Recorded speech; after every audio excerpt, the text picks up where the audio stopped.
Nagpalit ng import ang Magnolia Hotshots after ng kanilang 0-3 na start. Weird nga din yung ginawa nila kasi sobrang aga nilang kumuha ng import with Terrell Brown Sores. Kaso pag start ng conference biglang si Noni Omot din pala yung import. Kumbaga naging nonsense, or baka yung tamang term is sayang yung preparation nila sa off conference.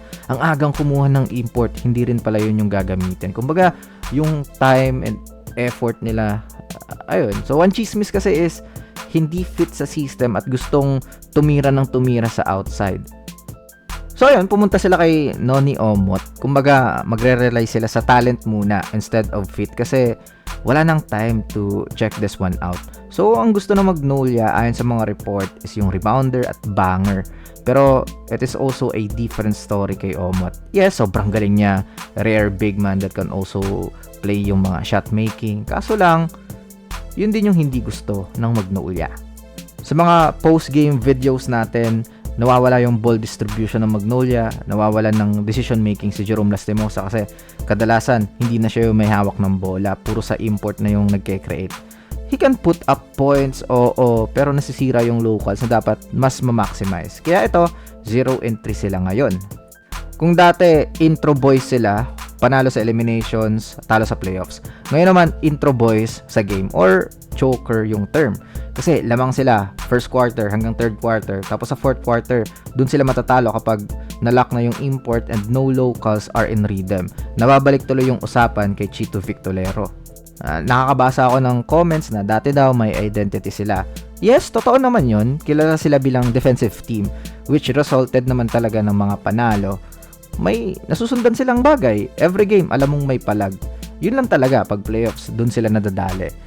Siguro, benefit of the doubt ba ito? Kasi biglaan lang naman nag-coach si LA eh. I think he wants to play pa nga for Ginebra. Pero all of a sudden, diba? Head coach na. Though in fairness kay LA, meron siyang gustong gawin sa mga bata. May plano at progress yung young guys, Lastimosa and Lucero, diba? Kita naman natin eh. Hindi lang talaga nagtatranslate pa ng mga big time wins. So, tapos hindi nila mahilot si Laput.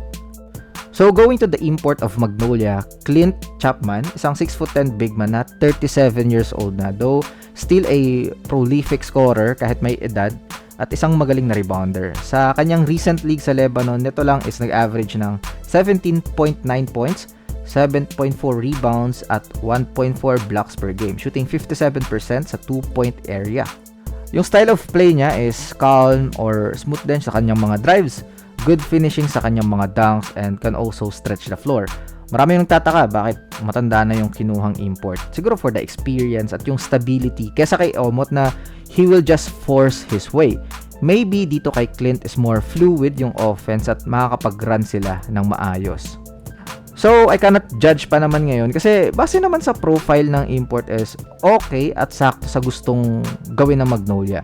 Yung magiging balance yung outside tsaka yung inside presence at yung hindi selfish para lahat is ma-involve. And perfect din ang isang veteran player na alam kung paano mag-adjust in a short period of time. So, kayo ba Magnolia Hotshots? Ano na yung feeling nyo ngayon? Ano yung nararamdaman nyo? Ano yung masasabi nyo ngayon sa team nyo? Let me know all your thoughts in the comment section below. And this is Agun Hoops. See you in the next upload. Bye-bye!